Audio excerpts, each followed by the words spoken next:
নমস্কার বন্ধুরা, তোমরা কেমন আছো? পূজা রান্নাঘরে তোমাদের সবাইকে স্বাগত। আজকে আমি তোমাদের সাথে শেয়ার করব পুঁই শাকের রেসিপি।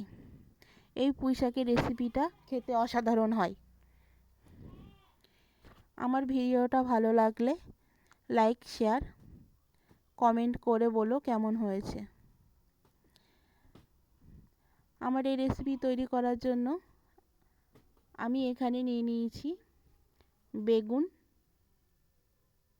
নিয়ে নিয়েছি একটা আলু, এখানে নিয়ে নিয়েছি পুঁই শাক আর বরবটি। উনুন জ্বালিয়ে দিয়েছি, কড়াই গরম হয়ে গেছে। কড়াই ভালো করে গরম হয়ে গেলে এর মধ্যে দিয়ে দেবো তেল। তেল গরম হয়ে গেলে তেলের মধ্যে দিয়ে দেবো 5 ফোড়ন,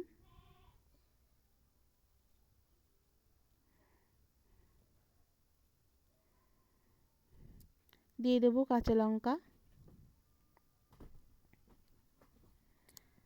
দিয়ে ভালো করে একটু লাল করে ভেজে নেব। লঙ্কাটা একটু লাল করে ভাজা হয়ে গেলে এর মধ্যে দিয়ে দেবো বেগুন আর আলু। বেগুন আলু দিয়ে ভালো করে 1 মিনিট নাড়াচাড়া করে নেব।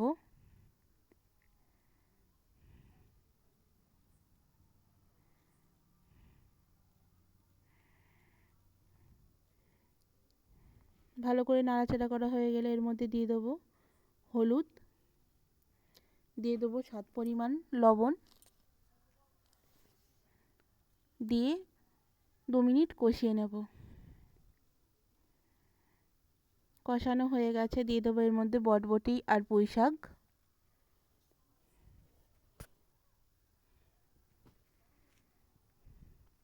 এইভাবে রান্না করলে যারা পুঁই শাক খেতে চায় না তারাও ভালোবাসবে এইভাবে খেতে। পুঁই শাক দেওয়া হয়ে গেলে ভালো করে আরও 2 মিনিট কষিয়ে নেব।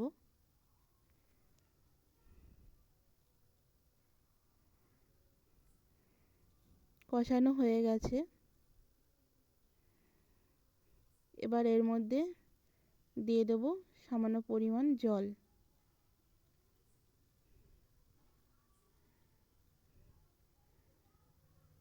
জল দিয়ে একটু হালকা নাড়াচাড়া করে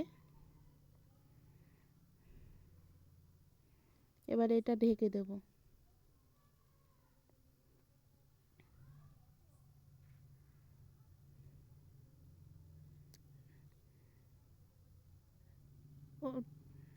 এবার ঢাকনাটা নামিয়ে নিয়ে একটু ভালো করে নাড়াচাড়া করে নেব। যতক্ষণ না আলুটা গলে যাবে ততক্ষণ এইভাবে রেখে দেব।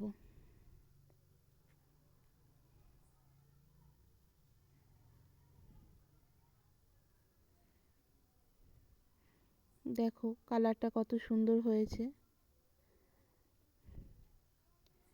আলু গলে গেছে, জলটাও টেনে নিয়েছে দেখো। এবার এর মধ্যে দিয়ে দেবো চিনি। চিনি দিলে স্বাদটা আরও সুন্দর হবে। ভালো করে নাড়াচাড়া করে নেব চিনিটা যাতে ভালোভাবে মিশে যায়।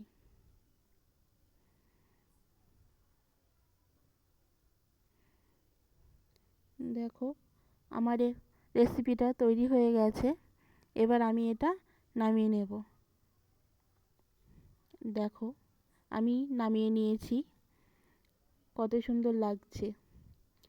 তোমাদের এমন রেসিপি কারা খেতে ভালোবাসো প্লিজ কমেন্ট করে জানিও। আমার এই ভিডিও পুরোটা দেখার জন্য তোমাদের সবাইকে ধন্যবাদ।